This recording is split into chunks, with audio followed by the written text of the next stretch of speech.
জানাতে যুক্ত হচ্ছেন সহকর্মী জাওয়াদ মাহমুদ। জাওয়াদ, জানাবেন যে এই বিক্ষোভ মিছিল থেকে নেতাকর্মীরা কি দাবি জানাচ্ছেন, কি আহ্বান করছেন?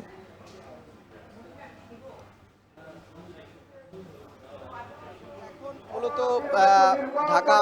মহানগর উত্তরের যে আহ্বায়ক আমিনুল ইসলাম তিনি বক্তব্য দিচ্ছেন। আজকে আমরা দেখলাম যে মাত্রই কোরআন তেলাওয়াতের মধ্য দিয়ে আনুষ্ঠানিকভাবে শুরু হয়েছে এই বিক্ষোভ মিছিল পূর্বে একটি সমাবেশ হচ্ছে। এখানে মূলত যেটি বলা হচ্ছে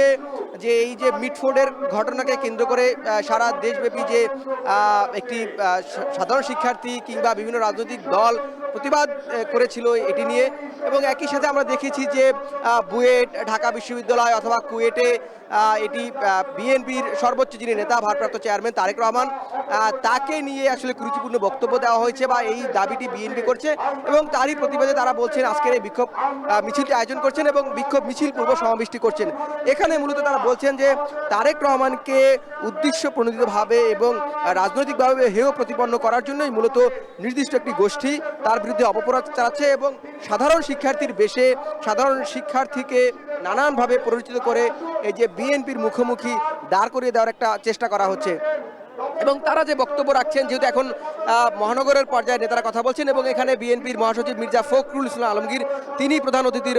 বক্তব্য রাখবেন এবং এরপরে মূলত এখানে র্যালিটি যেটি শুরু হবে সেটি নয়াপল্টনের কেন্দ্রীয় কার্যালয়ের সামনে থেকে গিয়ে প্রেস ক্লাবে অর্থাৎ জাতীয় প্রেস ক্লাবের সামনে গিয়ে শেষ হওয়ার কথা রয়েছে। তার আগে একটু জানিয়ে রাখি যে এখানে যারা বক্তব্য দিয়েছেন এর আগে কিন্তু এখান থেকে কিছুক্ষণ আগে 3:30টার দিকে ছাত্রদলের একটি বিক্ষোভ মিছিল হয়েছে, সেখান থেকেও দাবি করা হয়েছে এবং এখানেও যারা বক্তব্য দিচ্ছেন সেখানেও দাবি করা হচ্ছে যে কেউ যদি কোনো দলের অপকর্ম করে বা বিভিন্ন অনৈতিক কার্যের সাথে জড়িয়ে যায় তাহলে দল তার বিরুদ্ধে ব্যবস্থা নিচ্ছে, কিন্তু দল ব্যবস্থা নেওয়ার পরেও যখন দলকে দায়ী করা হয় সেটি একটি উদ্দেশ্যপ্রণোদিতভাবে করা হচ্ছে এবং সামনে যে জাতীয় নির্বাচনের কথা উঠছে সেই নির্বাচন পিছিয়ে দেওয়ার একটি চক্রান্ত হিসেবে তারা এটিকে যেমন দেখছেন। এবং তারা বলছেন যে যখন জাতীয় ঐক্যের কথা বলা হচ্ছে 5ই আগস্ট পরবর্তী 2024-এর এরপরে যে জাতীয় ঐক্য তৈরি হয়েছিল রাজনৈতিক দলগুলোর মধ্যে, সেখানেও একটি বিভাজন এই যে বক্তব্য তার মধ্যে দিয়ে আসলে ফুটে উঠবে বা একটি বিভাজন ইতিমধ্যেই তৈরি হয়ে গিয়েছে বলে তারা মনে করছেন। কিন্তু তারা এখনও মনে করছেন যে শীর্ষ পর্যায়ের নেতারা যেহেতু এখনও